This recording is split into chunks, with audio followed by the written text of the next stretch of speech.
विद्यार्थी मित्रांनो, या व्हिडिओमध्ये आपण M3 2024 पॅटर्नसाठी स्पेसिफिकली सिव्हिल डिपार्टमेंट M3 2024 पॅटर्नसाठी आपण आपला M3चा पेपर पॅटर्न बघणार आहोत पहिल्यांदा.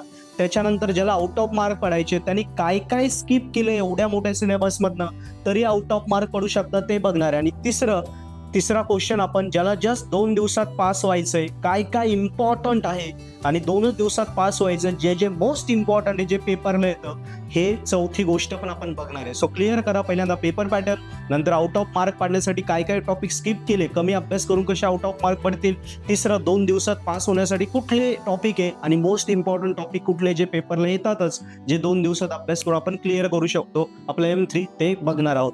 सो पहिल्यांदा आपण पेपर पॅटर्न बघूया. बघा, पेपर पॅटर्न मध्ये पहिला क्वेश्चन हा MCQचा आहे किंवा 2 मार्काचे जे क्वेश्चन असतात. जर MCQ ने आले तर 2 मार्काचे क्वेश्चन येतील. ओके, आन्सर लिहायचे छोटे छोटे प्रश्न, प्रत्येक प्रश्नाला 2 मार्क आहे. सो 5 प्रश्न, 2 पंचे 10 मार्काचा तुमचा पहिला प्रश्न झाला. आता याच्यावर प्रत्येक युनिटचे एक राहतील. आता राहिला क्वेश्चन नंबर 2, हा युनिट 1 वर आहे. तिथे 5 पैकी तुम्हाला 3 सोडवायचे. बघा, एनी 3.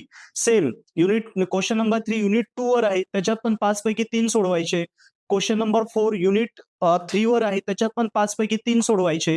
त्याच्यानंतर क्वेश्चन नंबर 5 हा युनिट 4 वर आहे, त्याच्यात 5 पैकी 3 सोडवायचे. आणि क्वेश्चन नंबर 6 हा युनिट 5 वर आहे, त्याच्यावर पण 5 पैकी 3 सोडवायचे. बरोबर, प्रत्येक प्रश्नाला 4 मार्क आहे, 3 सोडवायचे. 4 त्रिक 12 मार्काचा एक प्रश्न. असे 5 युनिट आहे. सो 5 प्रश्न, 5 मेन प्रश्न. बरोबर, किती झाले? 12 पंचे 60 आणि हे 10 70, असं 70 मार्काचा 2.5 तासाचा आपला पेपर असणार आहे. पॅटर्न क्लिअर झाला, पहिला प्रश्न क्लिअर झाला. आता सेकंड प्रश्नाला येऊया, की आपल्याला कुठले टॉपिक असे आहे की जे आपण केले आणि जे नाही केले, कारण सगळे 5च्या 5 बीट करणं पॉसिबल नाही, पण याच्यातून पण काय सोडलं तरी आउट ऑफ मार्क पडता, म्हणजे 60 65 70 पैकी 70 पडता. ते आधी बघूया, मग पुढच्या याच्यामध्ये आपण 2 दिवसात कसं पास व्हायचं, कुठले इम्पॉर्टंट आहे ते बघूया. सो बघा, आता पहिल्यांदा मी इथे सांगतो, ह्या ज्या LD आहे, LD मध्ये 3 पॉइंट महत्वाचे. Shortcut method, variation of parameter method, त्याला VOP म्हणतात, व्हेरिएशन ऑफ पॅरामीटर, किंवा MVP, method of variation parameter, very important. आणि कॉची आणि लिजेंड्री, या 3च मेथड सोप्या आहेत, ज्या सोबत येतात. या 2 नाही केल्या तरी आपल्याला इथे 3 पैकी 3 कव्हर होतं. या 3ही सोप्या आहे, या 2 खूप टफ आहे. ओके, सो या 3 करा. एखाद्याला ऑप्शन नाही ठेवायचं, इथे एखाद्यात अवघड प्रश्न आला तर मग काय, मग त्यांनी ही सायमल्टेनियस करा याच्यापेक्षा. ओके, मग तरी तुमचे 3 आणि 1 ऑप्शन 4 तयार होतो. एखादा अवघड आला तर तरी 3 कव्हर होता. आपले आउट ऑफ 12 पैकी 12 मार्क सिक्युअर होता. आलं? नेक्स्ट इथे आले आपले 12 मार्क. आता नेक्स्ट 4 मार्क इच क्वेश्चन. बरोबर, कसा प्रश्न आहे? 4 त्रिक 12, प्रत्येक बीटला 4 मार्क आहे. 4 त्रिक 12, सिमिलरली सगळीकडे सेम आहे. नेक्स्ट आता बघा, युनिट 2 आहे, त्याच्यामध्ये काय काय सांगतो मी, सोपं आहे. बघा, हा coefficient of variation, standard deviation, arithmetic mean, हा एकदम सोपा प्रश्न आहे. त्याच्यानंतर मोमेंट्स, स्क्यूनेस, कोर्टोसिस, हा एक इझी. आणि कोरिलेशन व रिग्रेशन दोघं सेमच आहे. हे 3च बीट करा. पहिले 3 स्टॅटिस्टिकचे. प्रोबॅबिलिटी मध्ये बायनॉमियल पॉइजन्स थोडा अवघड आहे, हे 3 केले तरी 12 मार्क सिक्युअर होता. पण एखादा ऑप्शनला पाहिजे, इकडे अवघड प्रश्न आला तर मग करायचं असेल तर नॉर्मल डिस्ट्रीब्युशन आणि चाय स्क्वेअर डिस्ट्रीब्युशन, चाय स्क्वेअर टेस्ट आणि नॉर्मल डिस्ट्रीब्युशन, हे 2 करा. हे इझी आहे. याच्यामध्ये पण नॉर्मल केला तरी चालेल, चाय स्क्वेअरची गरज नाही. हे 3 आणि नॉर्मल करून घ्या तरी आरामात पासिंग होऊन जाते. पण कधी कधी नॉर्मल नाही आला तर चाय स्क्वेअर येतो, त्यामुळे दोन्ही केले तर बेस्टच राहील. कळालं? हा करण्याची गरज नाही, कारण तो ऑरला पडणार आहे. याच्यात कन्फ्युजन होतं मुलांचं. Clear? Out of mark cover होता. सेम 4 मार्काला एक क्वेश्चन, 4 ते 12 मार्क. आता युनिट नंबर 3 बघा, न्यूमरिकल मेथड. याच्यामध्ये बायसेक्शन, रेग्युलर, फॉल्स, न्यूटन रॅप्सन, तिन्ही एकदम सोपे आहे. या दोन्ही ते एक्झॅक्ट सेम आहे. बायसेक्शन आणि रेग्युलर, फॉल्स एक्झॅक्ट सेम आहे, फक्त फॉर्म्युला वेगळा आहे. ओके, सो या तिन्ही पण मेथड करावे लागतील तुम्हाला, काही इथे ऑप्शन नाही, कुठली पण एक विचारतील. नेक्स्ट, सक्सेसिव्ह स्किप करून टाका. सक्सेसिव्ह थोडी स्टप आहे. गॉस इलिमिनेशन, इट्स इझी, हे एक करू शकता. आणि चोलेस्की आहे, चोलेस्की आणि LU डिकम्पोजिशन, ही एक मेथड करा. म्हणजे इथे तुमचे बरोबर 1, 2 आणि 3 एक बीट राहिला. सो बघा, बायसेक्शन, रेग्युलर, फॉल्स, न्यूटन रॅप्सन, हे स्किप करा, ही थोडी टफ आहे. गॉस इलिमिनेशन सोपी आहे. चोलेस्की आणि डिकम्पोजिशन मध्ये चोलेस्की इझी आणि ही राहिला माझा गॉस इलिमिनेशन झालाय. गॉस सेडल एकदम सोपी मेथड, और जॅकोबी मेथड. या सगळ्या मेथड मी आपल्या पर्पल ऍप मध्ये कॅल्सीच्या ट्रिकवर शिकवल्या आहे, त्या ट्रिक्सने एकदम फटाफट आन्सर येतं बघा. गॉस, सेडल और जॅकोबी या दोघांपैकी एक प्रश्न येते, पण दोघंही सेम टू सेमच आहे जवळपास. सो हे केले की हे समजून जाते. सो बघा आता ए नंतर सी आणि ई हे 3 पहिले टार्गेट ठेवा. एक ऑप्शनला घ्यायचा असेल तर चॉलिस्की ठेवा. एलयू कंपोजिशन थोडी टफ आहे. सो चॉलिस्की ठेवली तरी चालेल. पण मग आता याच्यात कन्फर्म नसल्यामुळे एलयू पण करावं लागेल. पण पहिले हे 3 एक ए, सी आणि ई कन्फर्म करा आणि इथे डी मध्ये मग हे 2 वेळ भेटला तर हे 2 करून घ्या. 12 मार्क्स सिक्युअर होता. येऊया चौथ्या युनिटवर. क्वेश्चन नंबर 5 5 पैकी 3 सोडवायचे बघा. न्यूटन इंटरपोलेशन सोपं आहे. याच्यात 2 प्रकार येतात. एक फॉरवर्ड इंटरपोलेशन आणि एक बॅकवर्ड इंटरपोलेशन. एकदम सोपं आहे. दोन्ही एक्झॅक्ट सेम आहे. त्याला जोडी लॅग्रांजियन्स येणारा लॅग्रांजियन्स पण एकदम सोपा प्रश्न आहे. आणि ट्रॅपेझॉइडल, सिम्पसन्स 1/3 रूल आणि सिम्पसन्स 3/8 रूल हे तिघं पण सेम आहेत. फक्त फॉर्म्युले वेगळे आहेत. तिघांचे 3 फॉर्म्युले सोडवायचं एक्झॅक्ट सेम आहे. सो या 3 क्वेश्चन मध्येच 12 मार्क्स सिक्युअर होता. पण ऑप्शनला काही घ्यायचं असेल तर मॉडिफाईड युलर टफ आहे. मग युलर्स ठेवा आणि प्रेडिक्टर करेक्टर पेक्षा रंगे कुत्ता ठेवा. रंगे कुत्ता सोप्पा आहे. म्हणजे ए, बी, सी आणि ई जर केला इट इज सिम्पल. कारण युलर शक्यतो प्रत्येक वेळी येत नाही. मॉडिफाईड खूप वेळा येते.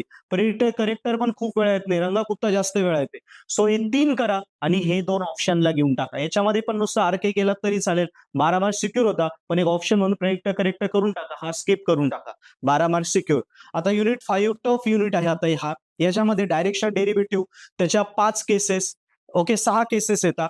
पहिली येते आपली वेक्टर, नंतर येते सेकंड टुवर्ड्स द पॉइंट, तिसरी नॉर्मल टू द सरफेस, चौथी येते लाईन, पाचवी येते maximum magnitude parallel to axis आहे, सहावी येते maximum magnitude parallel to line. या 6 पैकी एक प्रश्न विचारतात पण सगळ्या सेम आहे.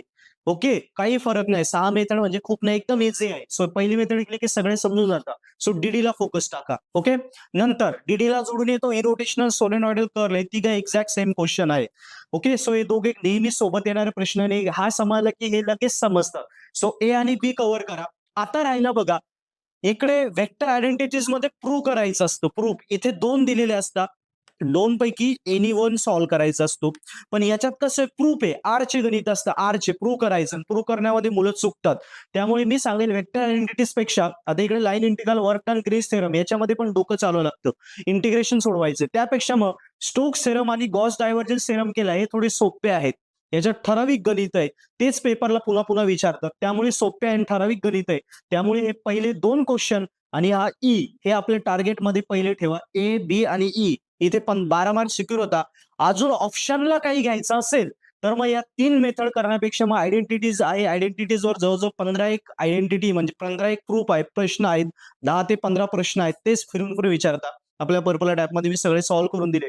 ते जरी केले 12 मार्क्स सिक्युअर होऊन जातात. कळालं? सो या पद्धतीने अभ्यास केला की आपल्याला इथे आउट ऑफ मार्क पडतात. आता कुठले कुठले टॉपिक ज्याला आउट ऑफ पडायचं नाही सगळंच केलं तर पडणारच आहे. पण सगळं न करता अजून कुठे कुठे आपण एक एक बीट सोडू शकतो तो पण मी तुम्हाला सांगितलं. तो सोडून पण आउट ऑफ मार्क कसे पडतात हे आता मी क्लिअर केलं. आता मी फक्त 2 दिवसात पासिंग किंवा खूप महत्वाचं आहे ते सांगतोय. लक्षात घ्या जे कुणीही सॉल्व्ह करू शकतं. आता पहिला जो युनिट आहे बघा पॅटर्न कसा आहे थोडक्यात समजून घ्या आधी. पॅटर्न मध्ये पहिला जो क्वेश्चन आहे तो एमसीक्यू वर असेल किंवा 2 मार्काच्या क्वेश्चनवर असेल. प्रत्येक क्वेश्चनला 2 मार्क आहे. सो 5 दुने 10 मार्क इथे सिक्युअर झाले. आता क्वेश्चन 2 हा युनिट 1 वर आहे. 5 पैकी 3 सोडवा. सगळीकडे असंच असणार आहे बघा. 5 क्वेश्चन आहे. 5 पैकी 3 सोडवायचे. 5 बीट आहे. 5 पैकी 3 सोडवायचे. प्रत्येक बीटला 4 मार्क आहे. 3 बीट सोडवायचे. 4 त्रिक 12 बरोबर. एक मेन क्वेश्चन 12 मार्कला आहे आणि प्रत्येक बीट 4 मार्कला आहे. सो 12 पंचे 60 आणि 10 70 असा 70 मार्काचा 2.5 तासाचा पेपर आहे. पॅटर्न क्लिअर झाला. सगळीकडे तुम्हाला 5 पैकी 3 सोडवायचे. क्वेश्चन 2 हा युनिट 1 वर आहे. क्वेश्चन 3 हा युनिट 2 वर आहे. क्वेश्चन 4 हा युनिट 3 वर आहे. क्वेश्चन 5 युनिट 4 वर आहे आणि क्वेश्चन 6 युनिट 5 वर आहे. पॅटर्न मी क्लिअर केला. आता येऊया मोस्ट इम्पॉर्टंट कुठले जे कोणी करू शकतं. बघा थोडं आपण उलट जाऊया मध्ये सांगायला मला सोपं जाईल. बघा इथे काय करायला पाहिजे समजून घ्या. इथे डायरेक्शनल डेरिव्हेटिव्ह आणि इरोटेशनल हे 2च पॉईंट करायचे. 8 मार्क आपले कव्हर होऊन जातात. हे 2च बाकी सगळं सोडून द्यायचं आपल्याला. आलो आता इकडे बघा हे एकदम सोपं आहे. याच्यात न्यूटन करा. त्याच्यानंतर सगळ्यात सोपं हे आहे ट्रॅपेझॉइडल, सिम्पसन्स 1/3 लॅग्रांजियन थोडा टफ आहे. आणि इकडे जर गेली तर ही मेथड सोपी. मग रंगाकुत्ता, प्रेडिक्टर, करेक्टर हे 3 करून घ्या. 12 मार्क सिक्युअर होऊन जातात. 12 मार्क आले. सो 3 आणि 2 5 मेथड झाले. बाकीच्या स्किप करा. इथे आपण 2 स्किप केल्या. इथे 3 स्किप केले. सिलेबस भरपूर कमी करतोय. आता इकडे आलो तर या 3 सोप्या आहे आणि या दोन्ही एक्झॅक्ट सेम आहे.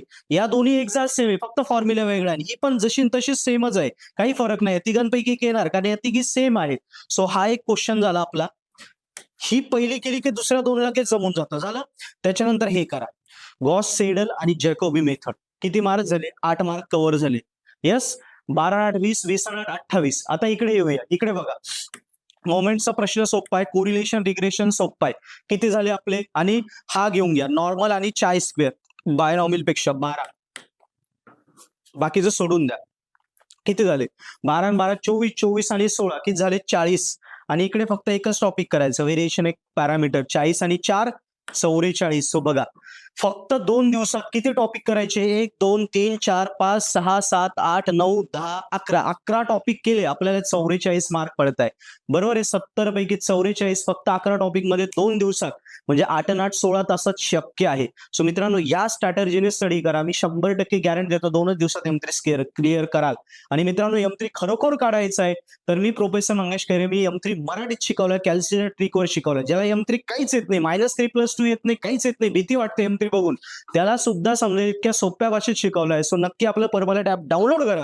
त्याच्यावर M3चे फ्री लेक्चर आहे. LD मध्ये मी जवळपास हे 8 मार्काचे लेक्चर डायरेक्ट अनलॉक केले. प्रत्येक युनिटमध्ये 4 मार्काचे लेक्चर अनलॉक आहे. ते बघा. तुम्हाला डेमो आवडले तरच कोर्स सबस्क्राईब करा. पण मी 100% गॅरंटी दिली. एकदा मी शिकवलेलं मराठीत शिकवतो. तुम्हाला समजायला लागलं की तुम्हाला मजा यायला वाटेल. तुम्हाला असं वाटणारच नाही यार आपण M3 शिकतो की 8वीचं गणित. इतकं सोपं करून मी M3 शिकवलंय. सो नक्की सबस्क्रिप्शन घ्याल, डेमो लेक्चर बघाल. मला गॅरंटी आहे मी शिकवलेलं तुम्हाला आवडणारच आहे. माझ्यासोबत M3 करा. आयुष्यातला हा शेवटचा M3 राहील. याच्यानंतर कधी M3 द्यावं नाही लागणार. तुम्ही M3 गॅरंटी स्कोरिंग करा. ओके. So thank you.